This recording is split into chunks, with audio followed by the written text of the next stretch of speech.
রিমা ছোটবেলায় একজন নৃত্যশিল্পী হতে চেয়েছিল, কিন্তু তার গ্রামের মাঠগুলো ধুলোয় ঢাকা আর প্রশিক্ষকের সুবিধা নেই।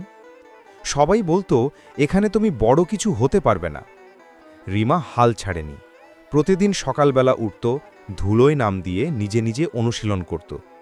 ধীরে ধীরে তার নাচের হাতের কৌশল নিখুঁত হল, শরীরের প্রতিটি মুভমেন্ট প্রাণবন্ত হয়ে উঠল।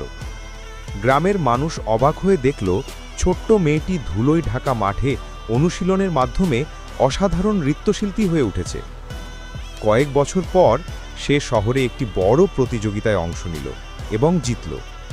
রিমা বুঝল, পরিশ্রম ও ধৈর্য থাকলে সর্বনিম্ন পরিস্থিতিতেও স্বপ্ন পূরণ সম্ভব। ছোট মাঠ, ধুলো, সীমাবদ্ধতা সবই হয়ে উঠল তার সফলতার মঞ্চ।